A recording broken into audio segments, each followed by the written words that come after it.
Osakidetzak unitate berri bat jarri du abian, erditu aurreko fasean ospitaleratuta egon behar duten emakumeei arreta individualizatua emateko.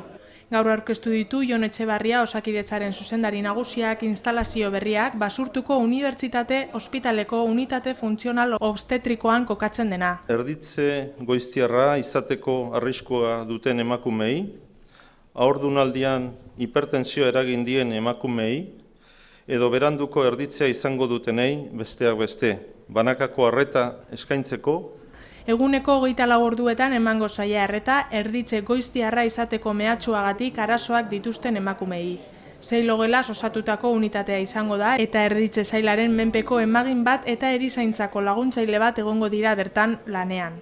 Osakidetzako zuzendariak adierazi duenez, ginekologia zerbitzutik sortutako proiektua da hau, gaixoen beharretatik sortu dena. Unitate funtzional obstetriko berri honen ezaugarriak intimitatea, pribatutasuna eta isilpekotasuna direla nabarmendu du Etxebarriak. Egoera zailetan egon daitezken emakumeei eta bere familiei kalitatezko zerbitzua emango zaie, konfidentzialtasuna, intimitatea eta pribatutasuna nabarmenduko direlarik. Ekainaren 25etik dago unitatea martxan eta dagoeneko 150 emakume jaso ditu arrazoi patologiko ezberdinengatik. Hala nola mintzen apurketa goiztiarrak, preeklampsiak, bagina hemorragiak edota fetuaren hazkunde atzeratu kasuak. 2012an hartatutako haurdunekiko simulazioa eginez, haurdun zeuden 1000 emakume inguru izango ziren unitate honetan hartatuak izateko hautagaiak.